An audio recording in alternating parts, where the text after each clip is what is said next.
Ok, entonces les voy a hablar acerca de los trastornos pediátricos del iris. Vamos a empezar primero por la anatomía. El iris es la extensión más anterior de la capa uvial, en donde la uvial se clasifica como la capa media del globo ocular, que se va a dividir en parte anterior y posterior. En la parte anterior representa los cuerpos ciliares de iris y en la parte posterior la coroides.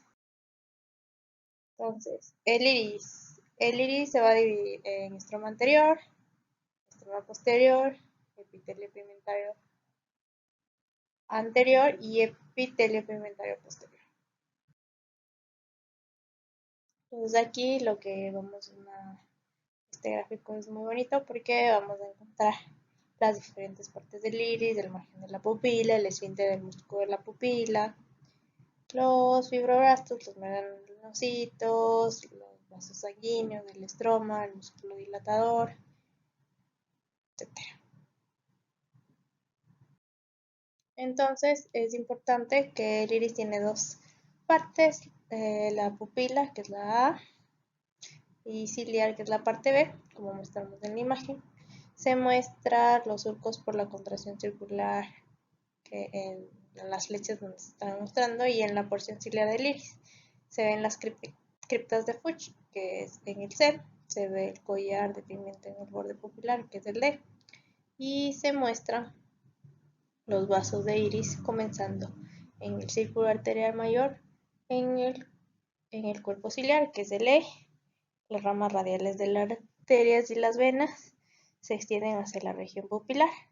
Las arterias forman el círculo arterial medio incompleto, que es de la F, desde el cual se extienden ramas hacia la pupila, formando arcadas capilares. El sector inferior al mismo tiempo muestra la disposición circular del músculo esfínter, que es el G, y las prolongaciones radiales del músculo dilatador, que es el H. La superficie posterior del iris muestra los pliegues por contracción radial, que es el L, la I, y los pliegues estructurales, que es el J, que los pliegues estructurales de Schabel, que es la J. También hay pliegues por contracción circular en la porción ciliar. La parte plicata del cuerpo ciliar está en el K. Generalmente el iris se va a componer de vasos sanguíneos, como les dije, tejido conectivo, melanocitos, como también les mencioné en el gráfico, y las células de pigmento, que es el epitelio pigmentario del iris. El estroma se compone de células pigmentadas, melanocitos, células no pigmentadas, fibras de colágeno y ácido hialurónico, donde la parte anterior es de color marrón con su capa de borde anterior densa y rugosa, y el humor acuoso es característico, que fluye libremente a través del extremo laxo a lo largo del borde anterior del iris, que contiene múltiples criptas y hendiduras de tamaño, forma y profundidad variable. Esta superficie generalmente está recubierta por una capa interrumpida de células de tejido conectivo, como les mencioné antes, que se pusieron con el cuerpo ciliar.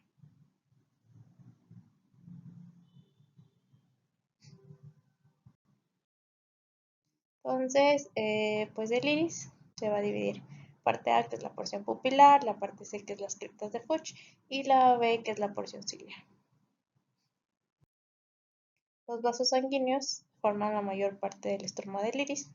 Se originan en el círculo arterial mayor y se dirigen hacia el centro de la pupila. En la región de los collaretes, la parte más gruesa del iris, se produce anastomosis entre las arcadas arterial y venosa para formar el círculo vascular menor del iris, que con frecuencia es incompleto. El círculo arterial mayor está localizado en el vértice del cuerpo ciliar, no en el iris. Entonces aquí podemos demostrar que el círculo anterior mayor, que es la E, y el círculo anterior menor, que está en la F. La superficie posterior del iris está densamente pigmentado, que se continúa con el epitelio no pigmentado del cuerpo ciliar, como vemos en esta imagen de aquí.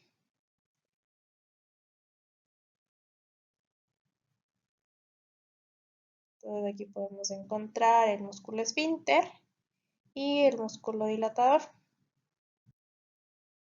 Como embriología, generalmente la parte anterior del mesodermo que rodea la capa óptica a las 12 semanas de gestación prolifera y empuja al neuroectodermo hacia adentro y centralmente entre el endotelio de la córnea y la superficie anterior del cristalino, formando el cuerpo ciliar y el iris. Entonces, proliferación vascular mesodérmica, entonces aquí podemos ver. Entonces, en sí que esta invaginación del cuerpo ciliar forman dos capas de epitelio, la capa pigmentada interna y la capa no pigmentaria externa. La capa no pigmentada externa se continúa posterior con la retina y anterior con el iris. Y podemos ver la proliferación vascular mesodérmica, el neuroectodérmico acá, la invaginación y la capa de epitelial del iris. Entonces el neuroectodermo forma las capas epiteliales del iris. El neuroectodermo incorpora elementos mesenquimales circundantes de la túnica vascular lentis. Y ahora sí vamos a empezar, antes de ahorita una vez al lado de la anatomía, vamos a hablar acerca de las anormalidades congénitas del iris.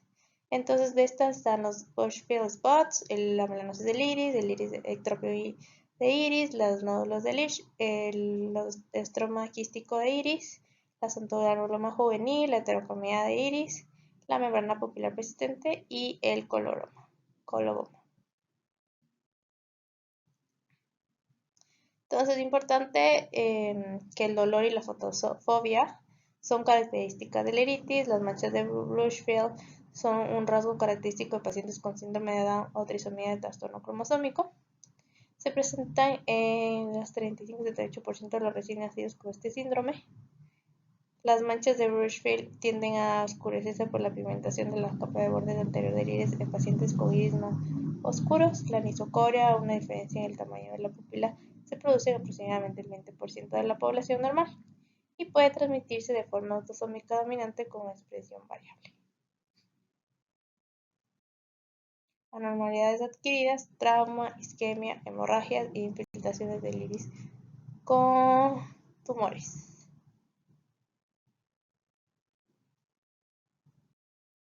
Membrana pupilar persistente puede ocurrir en asociación con microcoria, megalocornia, microftalmia y coloboma, y la mayoría son asintomáticas y no requieren tratamiento. La involución incompleta del lentis túnic vascular realmente esta involución es incompleta de la lentis túnic durante el tercer trimestre. Entonces es importante recalcar que esta membrana viene de las venas ciliares, en donde la microcoria, que es la pupila de tamaño menor a 2 milímetros, la megalocornia, que es un diámetro superior a 13 milímetros, la microftalmia, el globo ocular más pequeño de lo normal. Como tratamiento, la eliminación consiste en una cirugía viscoelástica y incisión con microtijeras o vitrector. Complicaciones de la cirugía incluyen cataratas, daño de esfínter y iridodiálisis, donde la iridodiálisis es la separación del iris del cuerpo ciliar. La lisis de láser para interrumpir las adherencias entre las hebras de la membrana y el iris normal. Las complicaciones de dispersión del pigmento y catarata. El pronóstico visual es bueno, pero mala agudeza visual es una indicación de un mal resultado. Entonces aquí vemos una membrana pupilar persistente, cuando no existe esta involución que les mencioné de la túnica. Las criptas del estroma. Los quistes del iris pueden ser congénitos o por acumulación de líquido y se encuentran en el epitelio pigmentario o estroma. Entonces, aquí está el epitelio pigmentario.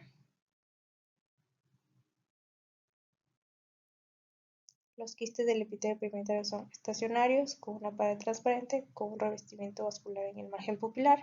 Y los quistes estromales son progresivos, se encuentran en la superficie anterior del iris. Este es un quiste de epitelio pigmentario de una niña de 15 años que muestra un iris plano convexo. O sea, es como un plato con una convexidad. Otra fotografía es un quiste estromal de iris congénito a los 22 semanas. Tratamiento. aspiración con quimioterapia aplicada a base del quiste cerca del limbo, incisión quirúrgica con iridectomía y ya láser o irradiación. Entonces en la figura 1 es un quiste de iris A y B, quiste epitelial pigmentario de iris, margen en el margen pupilar visto clínicamente la y por tomografía de coherencia óptica en el BC. Quiste en la zona media, en el D el quiste desalojado en el ángulo de la cámara anterior y en el E quiste de estroma de iris en un bebé. F quiste del estroma de iris con hemorragia en un bebé. Diagnóstico diferencial, trauma y tumores y complicaciones, base de glaucoma, la catarata, desprendimiento espontáneo, cuando un quiste de iris puede flotar.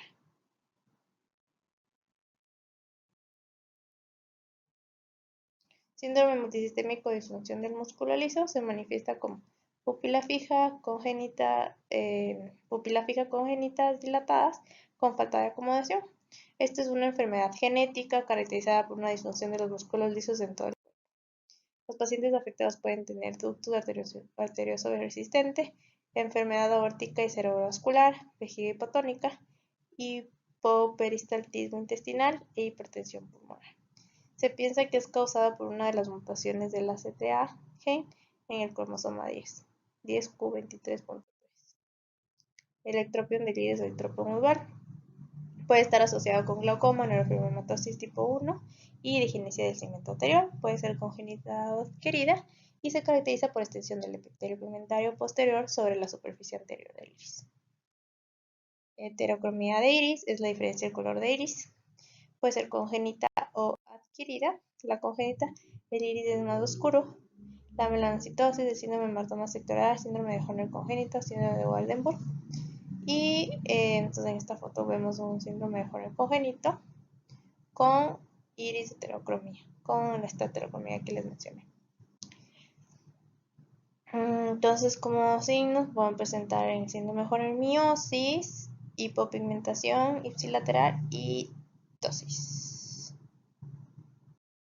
Síndrome de Waldenburg es un trastorno autosómico dominante con una sordera neurosensorial, mechón de pelo blanco y heterocromía del iris. El tipo 1, desplazamiento lateral del canto interno, raíz nasal prominente, cejas inusuales, sinofilis, y es causada por una mutación en el PAX3. El tipo 2 no incluye dismorfia facial, pero el telecanto puede tener un desplazamiento anormal del cantar interno con respecto al globo.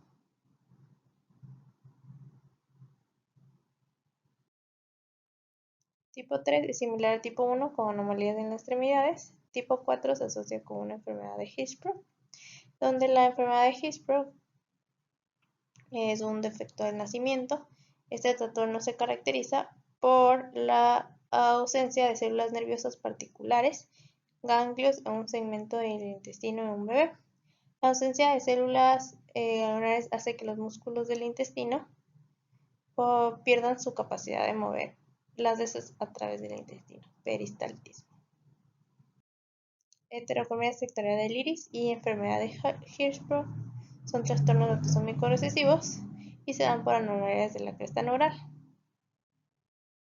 La heterocromía adquirida puede llegar a ser más oscura a través de formación de nevus, tumores melanomatosos, depósito de hierro dentro del iris, conocida como siderosis.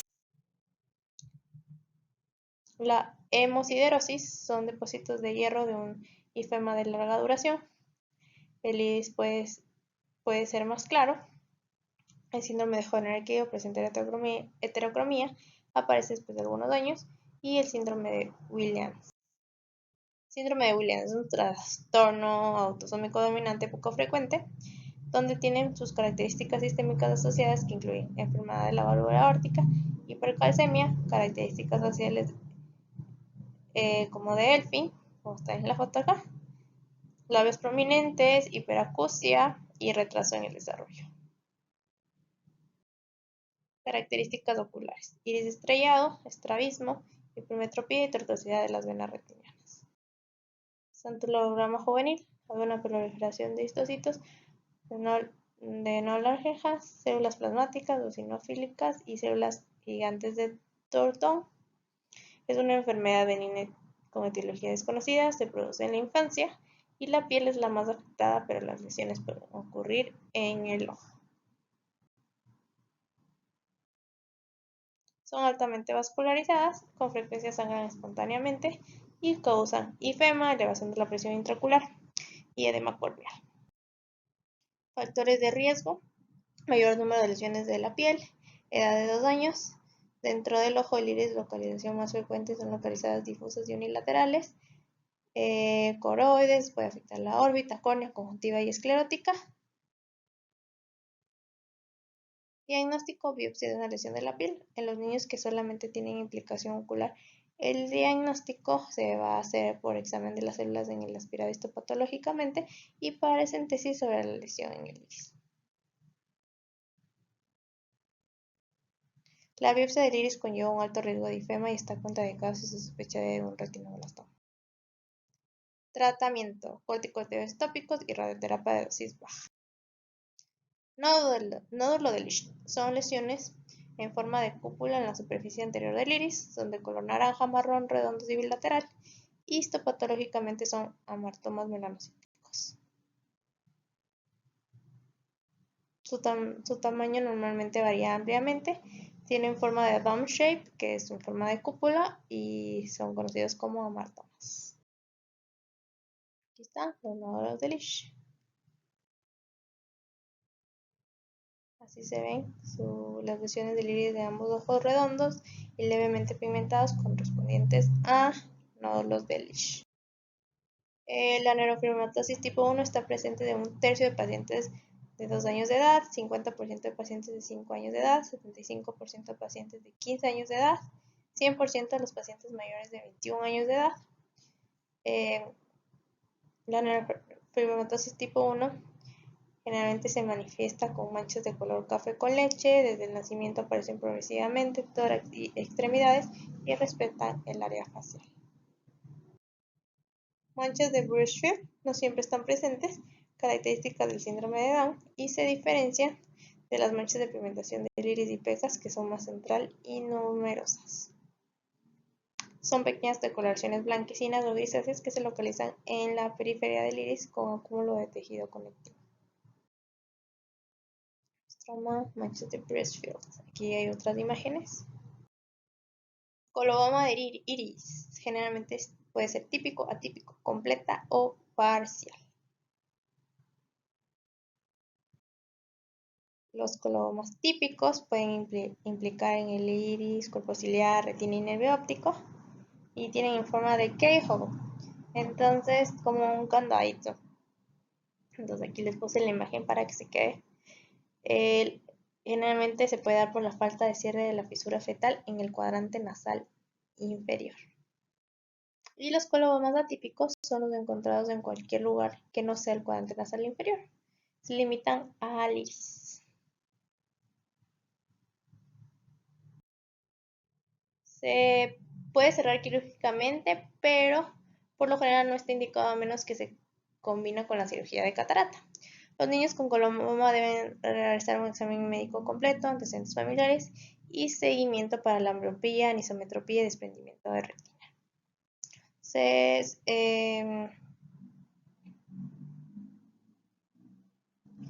también se ha asociado entre los colobomas uveales y teratógenos como el talidomida, 1957 y 1963. El síndrome de Aicardi es una enfermedad poco frecuente del desarrollo del sistema nervioso que afecta de forma casi exclusiva a mujeres y se define por una triada, que es la genesia del cuerpo calloso, total o parcial, la laguna retinianas típicas y espasmos infantiles. Síndromes asociados con colobomas es el Church Syndrome, el de Vanderburg, que ya les expliqué, el de Turner, Aicardi, entre otros.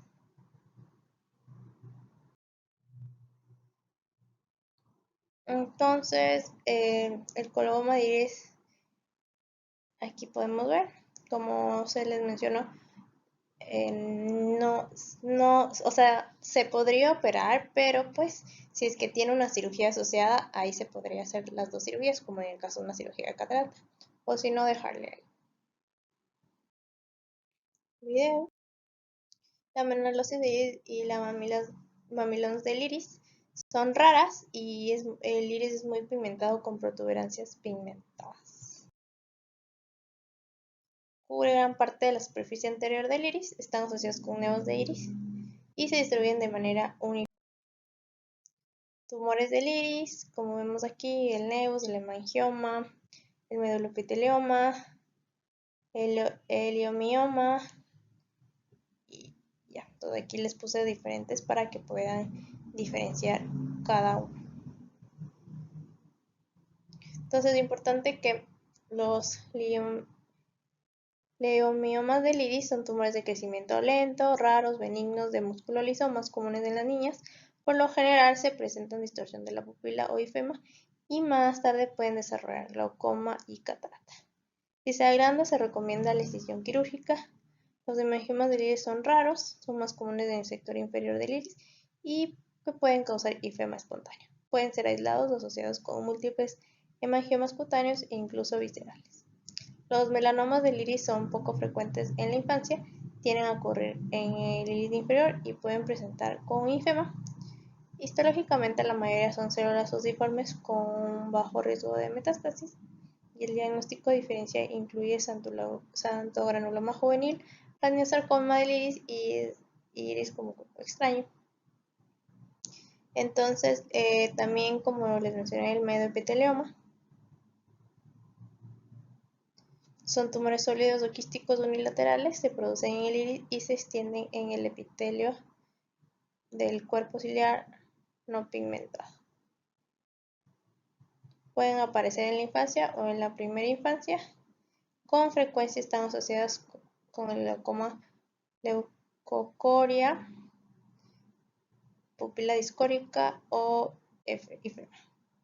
Histológicamente se componen de membranas, tubos, rosetas y pueden sufrir una transformación maligna.